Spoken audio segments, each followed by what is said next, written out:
or getting shot. And that is typically what we view as genocide. But in Uganda, it was different. When General Yoweri Museveni seized power in 1986, and he observed that he was getting some resistance from primarily the northern part of Uganda, he came up with this idea, which was to confine 90% of the population in concentration camps. And in these camps, there was no food, there was no hydration, there was no sanitation, there was sexual violence by his soldiers who were supposedly protecting this population from the rebels who were fighting against him. The World Health Organization did a study, ultimately in 2005, and found that in these camps, there were more than 1,000 excess deaths per week. So if we go by that estimate alone, we would be talking about 52,000 people dead per year. And those camps lasted for at least 20 years, meaning it's quite possible 1 million people died. And the most shameful thing is that the Western countries that support General Museveni were aware of this. And why do I say this?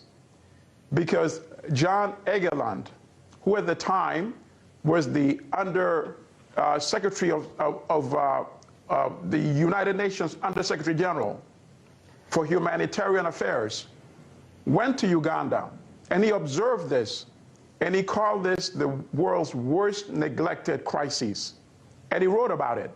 And yet nothing was done by the United Nations or the countries that primarily support Museveni with financing for his budget, military training, and arms. And these countries are primarily the United States and the United Kingdom. That's why this documentary was referred to as a brilliant genocide. It was done in a very different manner that allowed Museveni to get away with it, at least up to date. So the idea is that because Museveni has been a very strong U.S. ally, now that even though he's been a dictator essentially, I mean, he says he's democratically elected, but he's been in power for over 30 years now, the U.S. ignores this tragedy while then focusing on its neighbor, for example, President Bashir in Sudan, and obviously the conflict there, and for example, the Darfur situation has been highlighted by the world community, but Uganda is ignored, and it's because of this relationship with Museveni. Why is our relationship so strong? Why are we so allied as a U.S., the U.S. country is so allied with Museveni as president? Okay, for a number of reasons.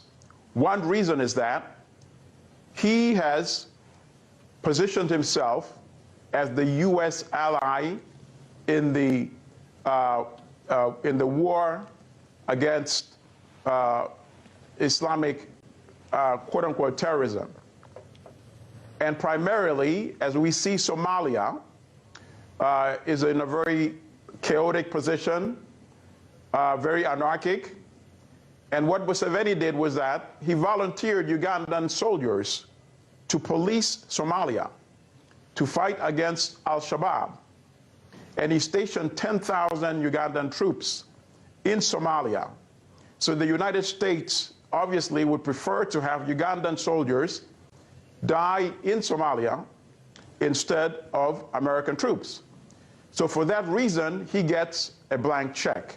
But even if we look at the Somalia situation, and anybody can do this research, it's been documented that his own army, Museveni's army, has been fueling some of the violence in Somalia by attacking civilians and also by selling weapons to part of the elements that are fighting the Somali government.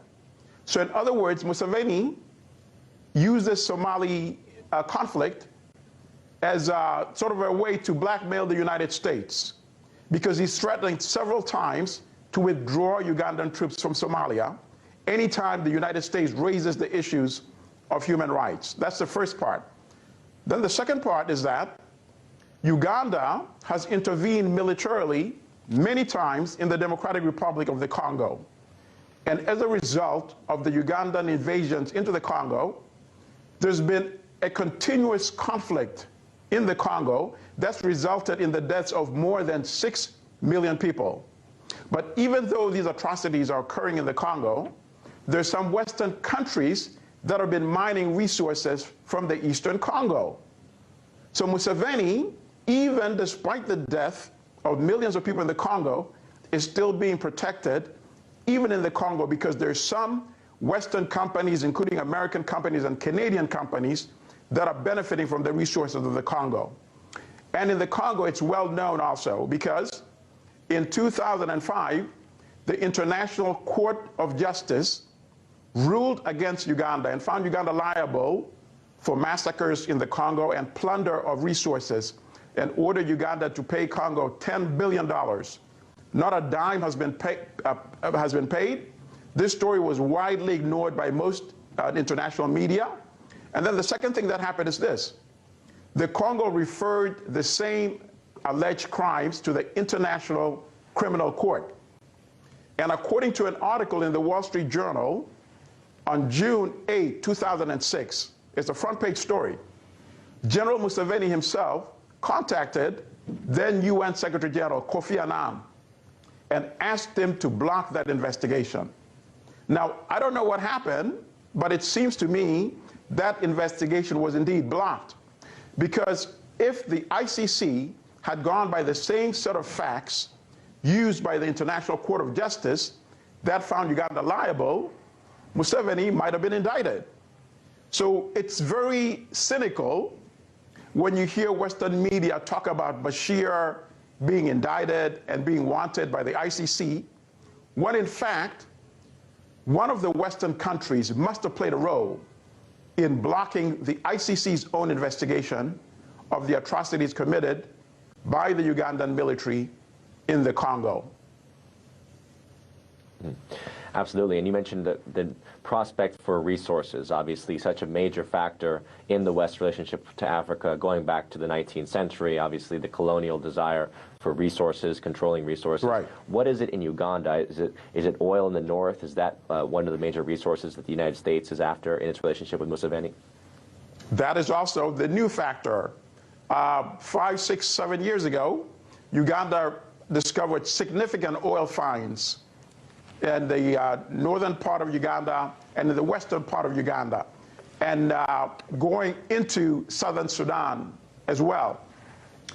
So this is the gamble that the United States seems to have made.